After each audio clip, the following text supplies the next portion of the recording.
Stasiun pengolahan penerimaan lateks. Setibanya di pabrik, lateks ditimbang untuk mengetahui jumlah lateks yang diterima setiap hari.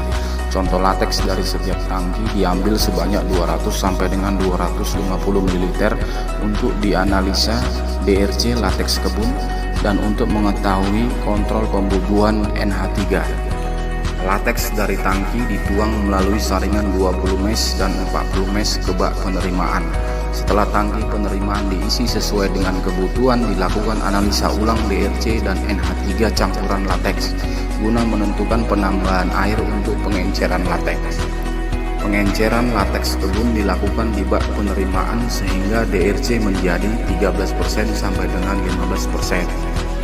Sebagai catatan, untuk mengencerkan lateks diperlukan air yang bersih dan mempunyai persyaratan jernih, tidak berwarna dan tidak berbau, pH di antara 5,8 sampai dengan 8,0 dan kesadaran maksimal 107,1 ppm.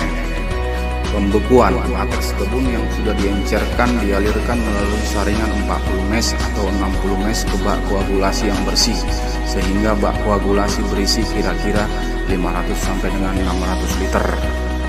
Buih yang terbentuk selama pengaliran dibuang dengan cara melewatkan atau melakukan saringan 4 persegi panjang ukuran 60 mes.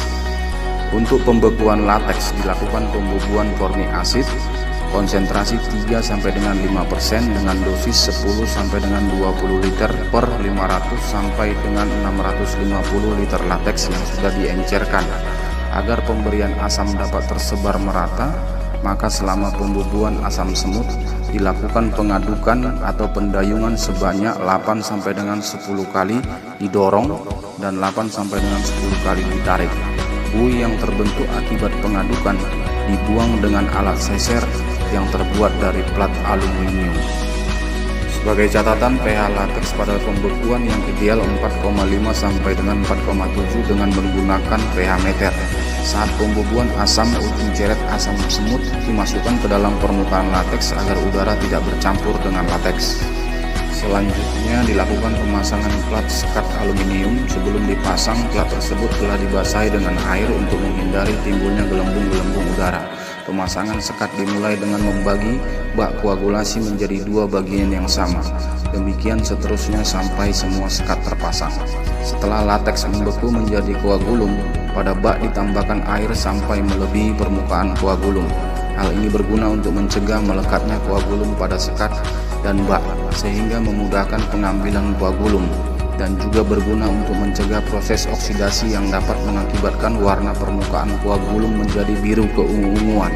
Bila penggumpalan telah sempurna, dalam arti kata keasaman koagulum telah sesuai untuk digiling, biasanya membutuhkan waktu 2 sampai dengan 4 jam sejak penambahan asam. Plat dicabut dengan hati-hati, kemudian koagulum dimasukkan ke talang peluncuran. Stasiun penggilingan. Lembaran koagulum dimasukkan ke penggilingan pertama dan selanjutnya secara otomatis lembaran akan bergerak memasuki penggilingan hingga kepada penggilingan terakhir yang diberi patron atau alur-alur.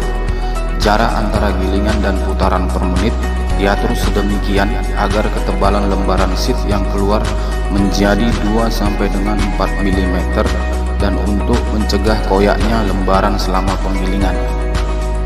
Penirisan, sheet yang telah digiling jatuh ke dalam bak pencucian, kemudian setiap lembaran digantungkan pada bambu yang kemudian akan digantungkan ke rak penjemuran. Sebelum digunakan bambu dan rak penjemuran harus benar-benar dalam keadaan bersih. Bambu yang digunakan bermutu baik, tidak pecah dan tidak terkelupas. Pengisian rak dimulai dari bagian atas menuju bawah agar tetesan air dari sheet bagian atas tidak membasahi sheet di bawahnya.